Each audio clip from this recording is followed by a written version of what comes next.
do I go viral? How do I go viral? Which is great, but also when you're going viral, is it with the right audience? And then how are you translating that to something meaningful for your brand? And I want to say there are so many people that have 1 million followers on TikTok that aren't making a dime from it. And at the same rate, there are people that might have 10,000 or 20,000 people on TikTok that are doing okay. Hey friends, and welcome to the Next Best Thing podcast. I'm your host, Andrea Cline-Thomas. Now I'm here to help you design a life on your terms so you don't have to live the life that you think that you have to settle for. Now this month, we are talking about how to make money, cash money. In this episode, we're specifically talking about how to make money online. And so I really wanted to know, how does this work? How do these brand partnerships work? How do you build community online? So I called on my good friend, Chris Russo. He's the founder of Russo Strategic Partners. And let me tell you, over the last few years, I have watched from the sidelines as he has helped brands and individuals truly blow up. So I wanted him to demystify this for all of us. Now, if these topics resonate deeply with you, if you could please hit subscribe. That way you never miss another episode, and it also helps content like this get in front of more people. All right, let's go ahead and dive in and get into this conversation with Chris. All right, Chris, it has been so fun watching you win and cheering you on from the sidelines. Thank you so much for being here today. Thank you so much, Andrea. I feel the same way about you. I mean, I remember, you were in journalism, and then you left your job, and we sort of connected. Yes. We knew each other before that, but we connected right after that. And then we met up again like a year later, and just seeing the growth that you've had and how you've stepped into your confidence as a badass entrepreneur and really figured out how you can transfer your amazing, skills and experience into something new that brings you joy. Not only that, inspire other people to do the same. I just absolutely love that. And I've loved seeing you grow and cheer you on as well. So thank you. Thank you for all of your advice. You have really, really helped me think differently about this whole phase of my life. And that's really what I want to talk about today, and really kind of start with maybe best practices first, and then talk about some of your client wins, because I really want to make sure that we get to that in our conversation. So as we were saying before we hit record, I'm not a digital native. You are a digital native. The way I came up and how, social media was introduced into our lives, and how work thought about social media is just very different. So it's been hard to kind of break those old ideas about the role social media can play. And I know a lot of your client partners, they're also not digital natives. So what is the first thing that when they call you and say, you know what, I know I need to have a better online presence, what are some of the things that you have to really work with them on so they can really show up fully, really online?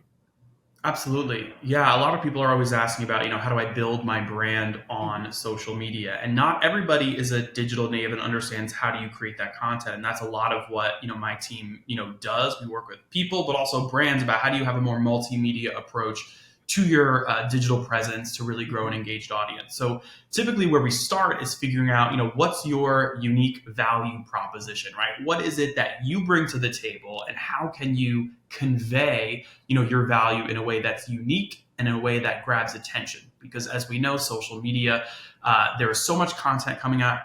Our attention spans are getting shorter and shorter and shorter. And so a lot of times it's figuring out, how do we take what it is you do and really distill it down into something, into bite-sized pieces that really grab people's attention, and then get them to engage with your content and ultimately convert to a follower, and then convert to, wherever you want them to be. So I think part of the question is also, what is your goals with social media? There's a lot of people that say, I'd love to have 1 million followers. And you sort of try to dig deeper and say, okay, well, why, right? Why do we want 1 million followers? What are we going to do with that audience? And do you have something that's important that 1 million people are going to want to tune into every day, right? So part of the work is figuring out what that is. Mm-hmm. It's also figuring out who your target audience is. What do they care about hearing? Where do they live? What platforms are they on? And then really, honestly, also taking a look at peers in your space, right? So what are other people doing in your space? What's working for them?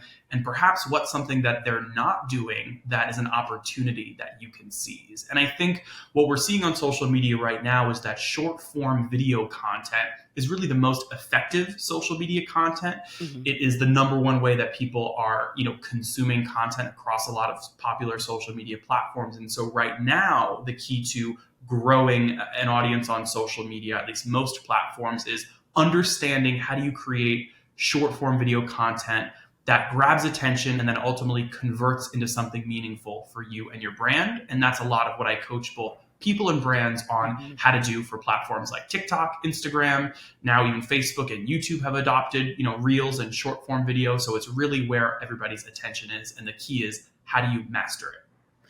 And that's the thing is like, what is grabbing people's attention? Because for me, I would always say like, all right, I'm going to do it, but I'm not dancing. I always put that I'm not dancing. You know what I mean? Like I'm not doing that. And then also generally feeling like very much of a, I don't know. I don't have like the most gregarious personality either. So I think it's just like really hard trying to figure out, okay, what is it that's going to capture people's attention? Yeah, it really depends on, what your area of expertise is. And that's why I always say, like, take a look at who else is in your space and what they're doing and kind of what's working, for them. But, you also have to understand that not everybody is great at being on camera. And so you kind of have two routes. One is you suck it up and say, I really got to get better on camera, because that's how we're all communicating these days, whether it's through Zoom, whether it's through social media, whether it's, also translates to your ability to public speak. I believe it's a lot of similar skills. So you suck it up and you hire, Andrea and Mountain Court Media to media train you and make you an on-camera superstar, right? Mm-hmm. That's one path. Or you decide that, being on camera is not for you. And then there's other routes you could take. I would say if you're trying to grow an audience right now on platforms like Instagram and TikTok and Facebook, really being on camera and doing short form video is really, really key. So, I think once you've gotten comfortable with that, what I help advise my clients with is like, okay, how do you capture attention? And also, what's going to be engaging, right? So my sort of social media, I call it my social media smell test, is when you're creating your content, or even before you go to film it, think about, is this something that a person is going to either comment on, save, or share with a friend? If not, don't post it. Don't even make it, because those are the sort of engagement metrics that are really helping people go viral on platforms and helping their content get viewed by new eyes. It's all about comments, saves, and shares. And that really goes back to what we all know about social media, which is there's been a number of studies done. If you post something on Twitter that's sort of neutral, it does okay. When you post something that, is crazy and calls somebody out, it does much better. And that's all about driving conversation and driving shareability. So you don't have to be necessarily divisive or say anything crazy to do that. But thinking about when you're creating something, this is something that's actually going to be of value to somebody that they're going to comment on, share, save. That's the way that you're actually going to reach more people and then achieve virality, which is like what everybody salivates over is, how do I go viral? How do I go viral? Which is great, but also when you're going viral, is it with the right audience? And then how are you translating that to something meaningful for your brand? That's a lot of the work that, me and my team do. Yeah, no, and I think that's a great distinction too, because just because you have a viral content doesn't mean, one of the things that I've learned in entrepreneurship is the difference between like an audience and a community. And so like, a community moves, a community will ride with you, a community hangs on your every word, a community, you ask them to do something, they will do it, where an audience just kind of sits back. And I've been in a situation where I was privy to a brand that had an audience and not a community, and they went viral and they were so happy about these numbers, but they couldn't sell any product. Even though they had all these numbers, it could not translate into sales. Let's break down some of these platforms. All right. So we'll start with TikTok because it's the hottest thing out there. When it came out, I was like, my nephews were on it. So I was like, that's where I certainly don't need to be.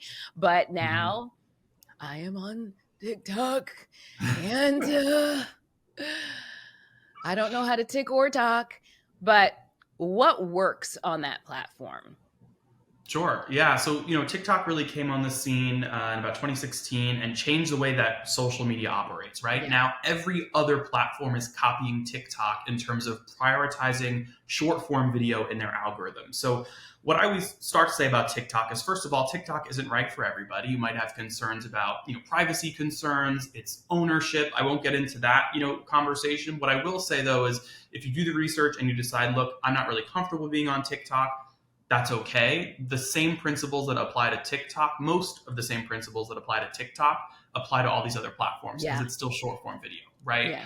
So I think what's really great about TikTok and what's unique about it compared to other platforms is that it's based on discoverability, right? So when you open Facebook or Instagram, you tend to kind of be tuning into content that your friends or people that you are following are posting. At least I know I am when I'm on Instagram. That's what I'm looking for. As soon as I see something that's sort of outside of what's going on with my friends, I quickly scroll past it, whether it's consciously or subconsciously, because I think it's an ad and I'm not really interested in it. So a lot of these legacy social media platforms are more social based, whereas TikTok is uniquely wired for discoverability. And that's because the default when you open the app is the For You page, which is an algorithm tailored to you based on content that TikTok thinks you'll like. And what I have to say is that TikTok is a master at the algorithm. I'll be on the app for, 20, 30 minutes, and it really knows how to feed me more things that I'm going to like. And that's how I get caught in this endless addictive, scroll. Yes. So I think the great part about TikTok is when you're putting out content, you're sort of more likely to reach new eyes and have new people engage with your stuff, because if you do all the right things, if you have a strong hook, you have valuable content, you use the right keywords, the hashtags, all the strategy that goes into TikTok to master the algorithm. Once it gets in front of the right person, they're more likely to interact with it. And that, what we're seeing, especially earlier on in the TikTok days, was a huge surge of engagement and following, and people growing much faster compared to other platforms. I think all the other platforms have been really playing catch up with TikTok. And now we're seeing Instagram Reels doing really well. YouTube is putting a lot into shorts. So again, you don't really have to be on TikTok to achieve kind of this level of success, but it all comes back to short form video specifically. And the last thing I'll say is you don't have to dance if you're on TikTok. Yeah. And TikTok is not just kids anymore. I mean, it really wasn't, except for at the very beginning. And now it's people of all ages. I had a client that was a TV news anchor who grew an audience of hundreds of thousands of women around. She was talking about her menopause experience, right? And so I worked with her a couple years ago and helped her grow her first 100K followers on the platform. And it was amazing to see how many women over 50 there were that wanted to talk about their hot flashes on TikTok, right? So I would sort of get rid of all the conceptions or the beliefs that you have about TikTok and think more about how do I master short form video and kind of go from there. Yeah, no, that's great because you can find your tribe there, because the algorithm is so good. How about Instagram? Yes. I find Instagram to be really, really hard to break through beyond the people you already kind of know type of thing. 100%. I feel it's a lot harder. It is harder. My clients, when they're posting on Instagram, it's literally we're posting Instagram Reels every single day. Because if you put up a photo or you put up a story, if you look at the insights on it, you're going to see that really it's 99% of people that follow you look at that content. Mm-hmm. When you do a Reel, on the other hand, it puts it into the Instagram Reels algorithm, and we're seeing more than half of the engagement usually coming from new people, new eyes. And so that's why investing in the short form video is super, super important. And a lot of those same TikTok principles also, apply to Instagram in terms of how do you capture and keep attention. And then again, most importantly, converting to something meaningful. So I always like to, tell my clients, you have to understand what it is that, what it is that you want to say and what it is that you want people to do, right? Where do you want them to go ultimately? Okay. And that's something to really think about before you invest a single dollar or a single minute of time in content creation is, where do you want them to go? Got it. So there has to be a call to action kind of with everything, or no? Not necessarily with every, single thing, but I think, once somebody becomes a follower and then is in your orbit, there needs to be a strategy around how do we pull them from a follower, which sometimes means something. And we could talk about, brand partnerships and how do you monetize an audience. We can get to that. But ultimately one day when TikTok or Instagram or whatever goes out, all those people go away. And so you really have to think about, how do I then own that person, own that contact, whether it's through my email newsletter, right? Or bringing them into basically like a marketing or sales funnel if you're getting to be, that advanced with it. Thinking about where ultimately you want them to end up, because I know for one, I don't want Instagram to be the owner of my entire brand, my income, my message. I got to pull them into a space that I own and that I control eventually. Yes, 100%, 100%. And we'll delve deeper into that in a little bit. The sleeper, LinkedIn is cool now. I love it. Yes. I really love LinkedIn, but I know a lot of people are like, I'm not really comfortable there. Like, I enjoy Instagram is my favorite platform just for like fun. But LinkedIn, I really enjoy LinkedIn now as well. I think it's a really great platform for all different kinds of professionals. We're seeing kind of a few different trends on LinkedIn right now. One is that LinkedIn is also pushing video content now more than ever. So my approach probably be a little different from TikTok of how do you do a LinkedIn video, but it's still short, bite-sized video that tends to perform really well on LinkedIn, which is great. But then also they're introducing all these new features, having people basically contribute to different articles to become like a top voice in their area.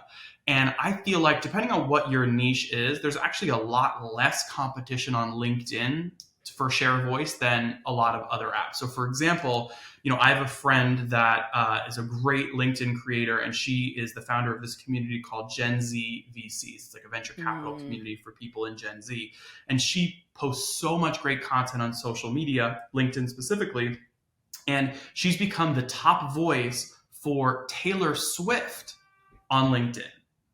Okay. Wow. Didn't know that was even a category, but she's the number one person talking about Taylor Swift and the business behind her concerts and her content and how she markets herself, and from a Gen Z perspective. And it's really amazing to see that she's built out her own niche in sort of Gen Z venture capital. But then also she's a big Taylor Swift fan. And when she posts about that, she gets a ton of engagement. So I think part of success on social media is not just doing what you think you should be doing, but also doing things that are true and authentic to you, things that you like talking about, things that will resonate with your audience. Because ultimately, I think, it's cliche, but really when you do stay authentic and true to yourself, I think that the engagement will follow. Yeah, I've transitioned in terms of one of my goals this year is to post on LinkedIn at least 4 times a week, like at least Monday through Thursday. That's where I'm transitioning out. And with the podcast, I always have content. So I always have some video to post. So it's not hard in that way. And how about Pinterest? Because from what I understand, I have not ventured, I've dabbled in it a little bit, but if you have a product or if you have like a blog or something that it's a higher rate of people going to your website, like the conversion rate. But nobody talks about Pinterest. But from what I understand, like those who are on the platform are ready to spend money. They're really like, they're ready to spend immediately. They want to discover new products, things of that nature. So the conversion rate is pretty high from what I understand. 100%. And I think it depends on really what your business is. But I think there's sort of a subsect of Pinterest people that are doing really, really well. And I think part of it is the SEO of it all, right? Is becoming more discoverable. I think it's a great platform that can boost your SEO more than a lot of other platforms. So people are seeing a lot of success with it. And it's interesting to note that, Pinterest introduced this feature called idea pins, which is essentially copying TikTok with short form bite-sized video content, right? So again, I keep coming back to it, mastering the short form video thing really will determine success on a lot of the social media platforms out there. I don't have a ton of experience with Pinterest, but I know a lot of people are seeing success on it. I think if you're, a retail person, your lifestyle, your food and beverage, I think there's a lot of opportunity there.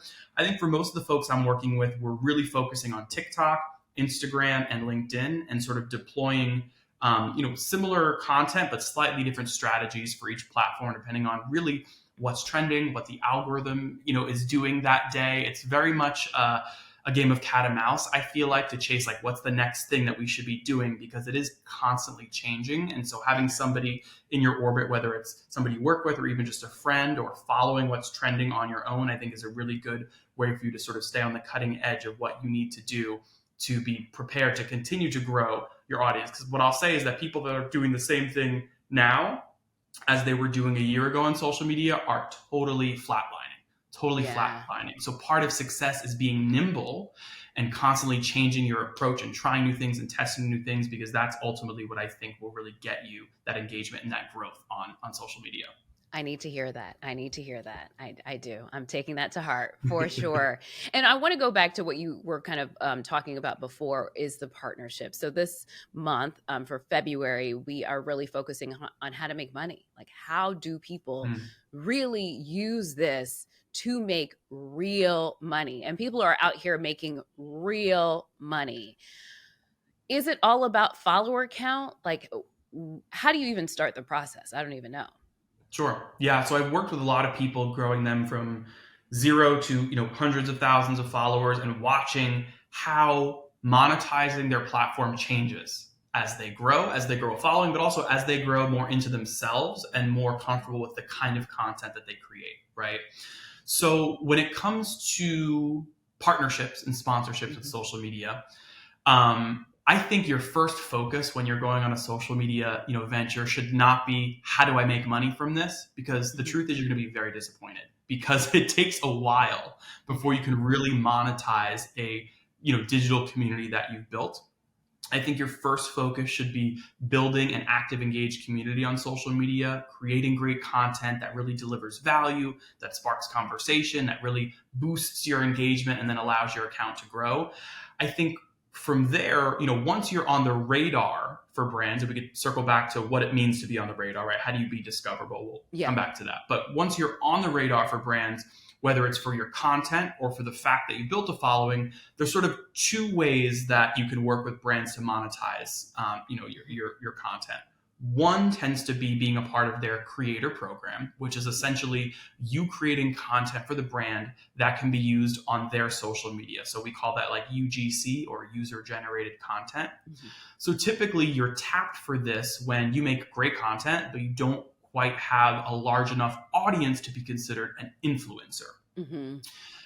Being a sort of a UGC creator is not something that's incredibly high paying, but I think it's a really good way to sort of sharpen your content creation skills and get experience in what it's like to engage with a brand or work with a PR agency that works with those brands, understand what it is they're looking for. I just think it's a really great, place to start, and it's some good experience.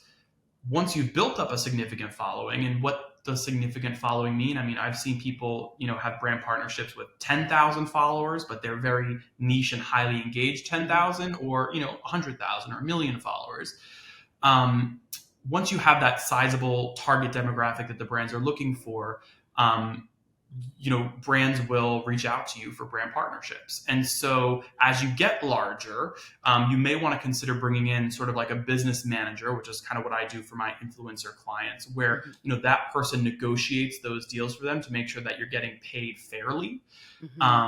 Because some of these brands want to be able to use your video as like a paid ad and run it, on TV and social media ads for like a year, and that, that's more exposure for you, and that should cost more, right? So I think working with somebody that understands the space is important before you sign any contracts.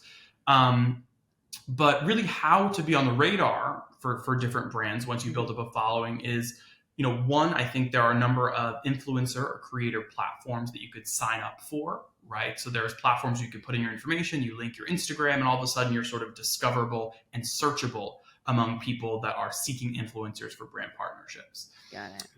Another way to do it is to really pitch yourself out and figure out who are your favorite brands, or what are brands that you think are going to align really well with your audience and your content. And you find out who the PR agency is that represents them, and send them basically your media kit that has, your number of followers, your kind of content, any past brand partnerships that you've done, if you have any. And you could really reach out directly to them with an idea or an offer of how you can, work together. And then the last thing I'll say about the partnerships is that it's not always like creating TikTok content. Like partnerships with brands can take a number of forms depending on your industry and what your skill set is. So, for example, a brand partnership might not be posting a TikTok, but it might be hosting an event for the brand or attending an event for the brand or a speaking engagement, a TV media appearance on their behalf, right? There's a lot of directions you can take it in. But I think, again, what it really starts with is honing your unique skills and then building your brand around it. And again, creating that engaged online community before you can really then monetize it.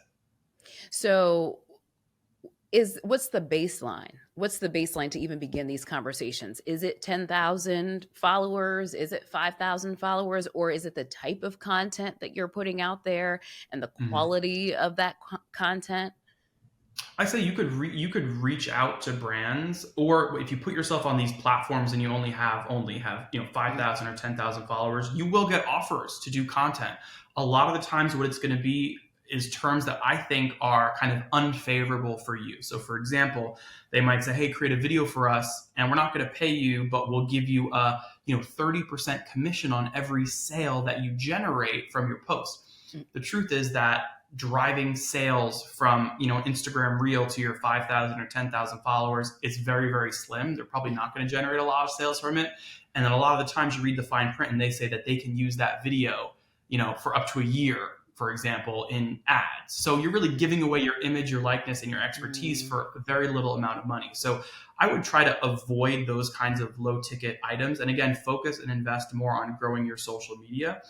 But I've seen people that have 20 or 30 or 40,000 followers that are getting paid a few $1,000s to do something for a brand, and it's not for everybody necessarily paying all their bills and life-changing money, but it's certainly a place to start. And I think creating content for brands is definitely a skill, and it's I think my number one tip for people is, depending on who you're trying to partner with, how do you be brand safe and brand friendly? A lot of my clients tend to be really engaging, but also neutral in terms of maybe they're not talking about world events or politics or different things, because it opens them up to more things. Yeah. You certainly can be very vocal in your opinions, but recognize that might limit the kinds of brands that you can work with, or you might be pigeonholed to being only working with certain brands that might have certain affiliations or causes. So that's the one thing I would say when you're thinking about creating your platform and who do you want to align with values wise. And that's really important, especially since social media, like the people who have sometimes extraordinarily divisive opinions are the ones that are getting all of the attention, but also they might not be brand safe, right? So it just really shows that if you have a long-term goal, to really watch what you're saying. 100%. And I want to say there are so many people that have 1 million followers on TikTok that aren't making a dime from it. And at the same rate, there are people that might have 10,000 or 20,000 people on TikTok that are doing okay. So what I always, tell people is don't get so caught up in, this person has this many followers, this many views, because a lot of times they don't have either the business expertise or the strategy to understand how do you translate that to something meaningful. Right. So I always, tell people to really, work with the right team or the right person that's going to help you figure out the strategy behind, okay, how do I build this audience? And then again, translate that into something that's going to boost my bottom line. Because again, there are so many people that spend all this time creating content that go viral that for them, it's just for fun. And they haven't really figured out what to do with it, which is really we have to figure out at the end of the day. We got to make money this February. Yeah. Let's figure it out. Right. No, it's what's the point? And I also want to go back to something else that you were saying is that, how to make sure that you're not having your whole business on a social media platform. And so what is the best way to get people off platform to subscribe to your thing or, to capture the email or whatever, so you can grow your email list? What do you think? Because it's very hard to get people off platform. Yes. What's the how do you approach that? Yes, you're right. It's very hard to get people off platforms, and these platforms are making it harder and harder every day. I'll give you a quick example. On TikTok, if you say the words, check out the link in my bio, to sign up for my email list, TikTok hears link in bio and then shadow bans your content. In other words, purposefully will not show it to people because you're taking people off the platform. I think So I've been doing that. there's people that do that and they're like, why am I stuck at 200 views? And there Yes, could be a that's number of exactly reasons. it. No, that There is could the be a number of reasons, number. but Yeah, that right, is, right. people get stuck there and it's like, well, you're in TikTok jail because you keep trying to take people off the platform. You can't do that. You can't do that. So these platforms make it really hard to get people off. What I will say though is think about short form video and platforms like TikTok and Instagram Reels as, if you think about a marketing funnel, I want you to think about all this video content as top of the funnel, right? It's brand awareness, it's buzz, it's how do you reach the most number of eyes. You put up a video, it reaches 1 million people. Fantastic. That's top of funnel. I would not expect 1 million of those people to go and do something quite yet. Once you've reached that and then convert them into a follower because they continue to see your engaging content on their For You page, they follow you, then from there it becomes a nurture. So a lot of times for my clients, it's like we have a big audience on TikTok. They build up enough of a fandom where then they also want to follow this person or this brand on Instagram. And then Instagram is a great place to, as what I would call, like, basically nurture your followers. So then it comes to things like Instagram stories, polls, lives, basically other engagement tools that are less top of funnel, like, hey, look at me, I'm trying to grab your attention and pull you in, and more so delivering value and delivering specific messaging that's going to then translate to a newsletter subscriber. So for example, I had a client that had, a couple 100,000 followers on TikTok that translated to, maybe 50,000 followers on Instagram at the time. And then we nurtured those 50,000 with lives, with Instagram stories, with different offers that then pulled people sort of down the funnel into ultimately where they wanted them to go, which was a newsletter to subscribe to, right? So I think it's about looking at each platform and each kind of content as they have different goals, and making sure that you're implementing all of them and not too much of one and not enough of the other. Fantastic. I hope people really let that set in, honestly, and replay that. Like, that's the part where people need to replay over and over. I think that's gold, complete gold. All right. So we end the discussion with the ACT UP segment, ACT, those are my initials. Somebody is saying, you know what, I really want to establish my brand online. It's not even always for followers. I think it's just really necessary in this economy to have a unique, like, brand, like, offer proposition, so you can, no matter what job you have, you can remain marketable. So if they want to do that and they're just kind of like, it makes me a little uncomfortable, where should they start?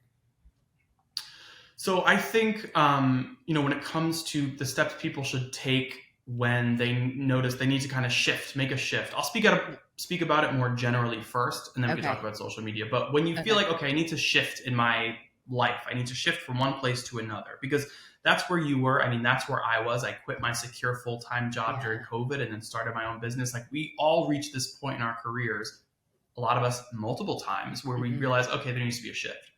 So kind of the steps that I would take is, first is sort of like meditation. It's like, meditate on what you want. What is it that makes you happy? What skills do you have that you can offer to the world? Figure that out on your own. The next step for me is then social support. So leaning on other people around you for advice. First, the people that are closest to you, your family, your closest friends, your mentors, and then kind of widening that circle to your larger network that's in the space that you're interested in moving into. So for us, Boston College and the Boston College Media Alumni Network. Yes, that you created. Yes, has been a great place for us to lean into, because that is such a supportive network of people that want to see you, thrive. And for other people, college alumni networks are such a great way to, continue growing and moving into your next. So meditating yourself, finding your social support. And the next is really investing in yourself. I don't think we do nearly enough of that, especially those of us who are in like corporate 9-to-5 or 9-to-9 jobs. We're so focused on delivering for our boss, our manager, our employer, that some of us aren't spending enough time honing our own skills. So investing in yourself might look like researching the space you want to move into, taking a class, that's going to educate you on that space. For example, my dad retired after decades of being a real estate attorney, and decided that his next act was going to be to focus on sort of real estate development and real estate investment, which, he knows about the space from his work, but he decided at, over the age of 60 to take a course at NYU with a bunch of kids to Oh, really that's make sure that his knowledge great. was up to date. Yeah. And he met a lot of interesting people, the people that were the instructors of the course, that really sparked new ideas and opportunities for him. I would say actually more so than some of the younger people that were in the class. Mm-hmm. So I think part of it is like stretching outside of what's comfortable to you and investing in yourself for your next. And then the last things I'll say is really, don't forget about your health. I think in a transition period, some of us find ourselves with a little extra time. So use that time to really focus on your health, your wellness. Are you sleeping? Are you eating well? Are you moving your body? I think that's really what's going to make you your best to position yourself for the next kind of, job experience chapter.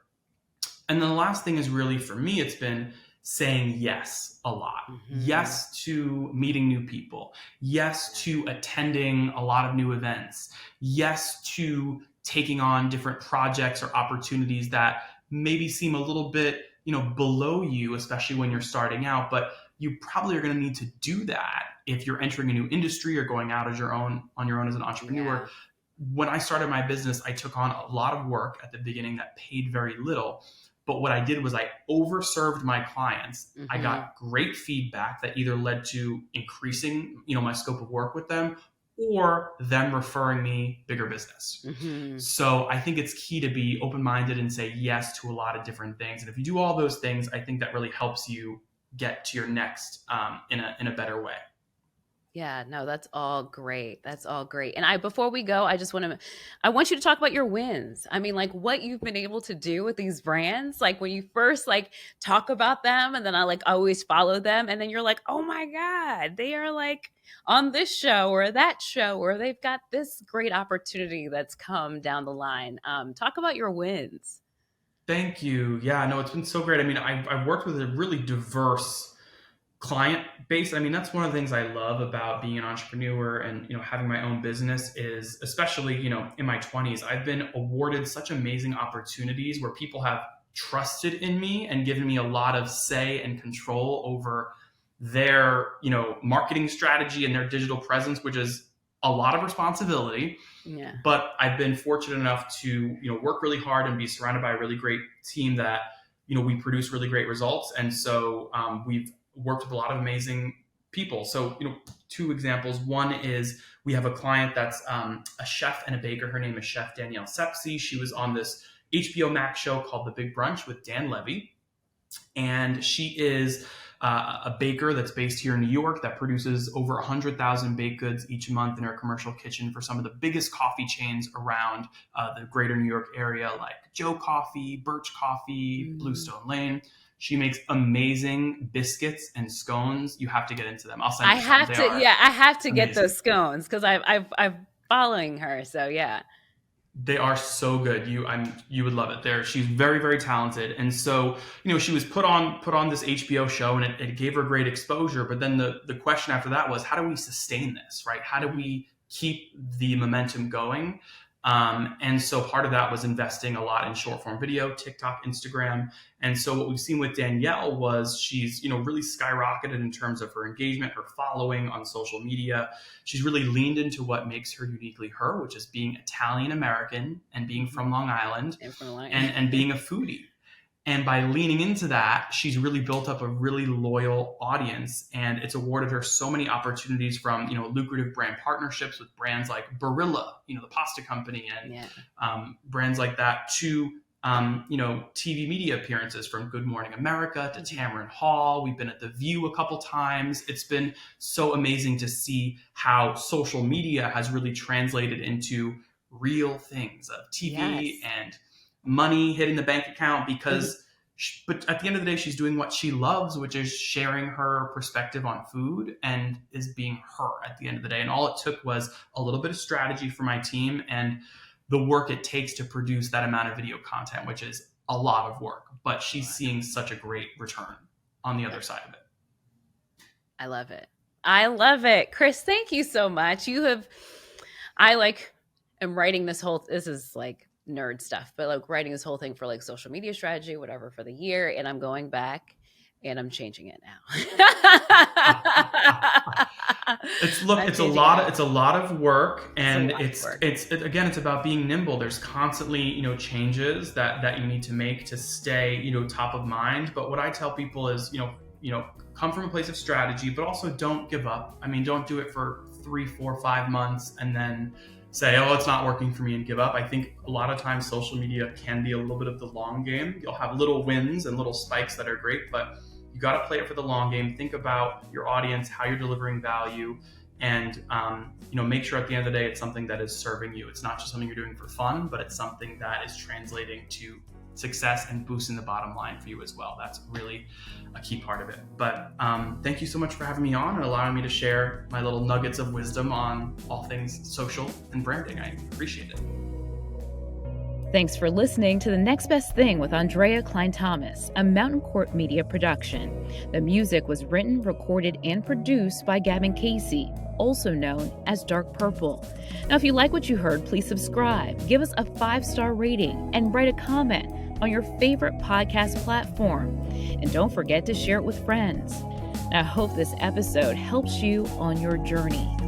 See you next time.